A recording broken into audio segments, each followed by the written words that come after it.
ఒక సంఘటన మీతో షేర్ చేసుకోవాలనుకుంటున్నాను. చాలా సంవత్సరాల క్రితం జరిగిన ఒక సంఘటన. నేను ప్రభువుని నమ్ముకున్న తొలి దినాలన్నమాట అవి. ఒకరోజు ప్రార్థన చేస్తూ ఉన్నప్పుడు కిరణ్ కోసం ప్రార్థన చేయి, కిరణ్ కోసం ప్రార్థన చేయని ఏదో తెలియని ఒక ప్రాంప్ట్ నాకు తెలుస్తూ ఉందన్నమాట. ప్రార్థన చేశాను, అయిపోయింది. తర్వాత నేను చాలా ఆశ్చర్యపోయాను. కిరణ్ ఎవరు అంటే ఎప్పుడో ఒక 4-5 సంవత్సరాల క్రితం నాతో కలిసి ఇంటర్ చదువుకున్న నా ఫ్రెండ్ అనమాట. తర్వాత వాడు ఇంటర్ అయిన తర్వాత నాకు కాంటాక్ట్లో లేడు. ఏమైపోయాడో కూడా తెలియదు నాకు అసలు. కానీ ఎందుకు అలా జరిగిందో నాకు అర్థం కాలేదు. అది చాలా ఫస్ట్ ఎక్స్పీరియన్స్ అనమాట.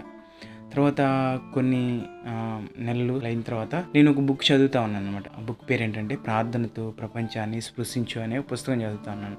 అందులో ఆధార్ రాస్తూ ఉన్నాడు కదా, కొన్నిసార్లు పరిశుద్ధాత్మ దేవుడు ఇతరులు ఎవరైనా ఇబ్బందుల్లో ఉన్నప్పుడు వారి కొరకు విజ్ఞాపన చేయడానికి మనల్ని వాడుకుంటాడట.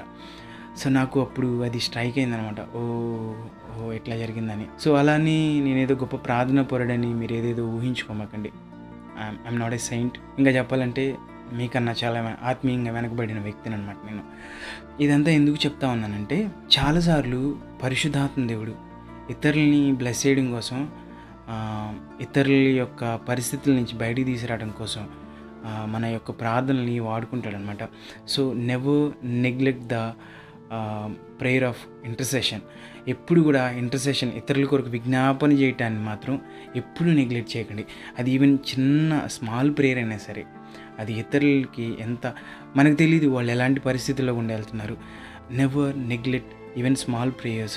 కొన్నిసార్లు దేవుడు ఇతరుల కోసం ప్రార్థన చేయమని ఒక ఆలోచన ఇస్తూ ఉంటాడు అనమాట. మనం వెంటనే 1 నిమిషం టైం తీసుకుని, ఎక్కువ కూడా వద్దు, 1 నిమిషం టైం తీసుకుని వాళ్ళ కోసం ప్రార్థన చేసినప్పుడు మనకేం తెలుసు, ఏమో వాళ్ళు ఎలాంటి పరిస్థితుల్లో కూడా వెళ్తూ ఉన్నారు.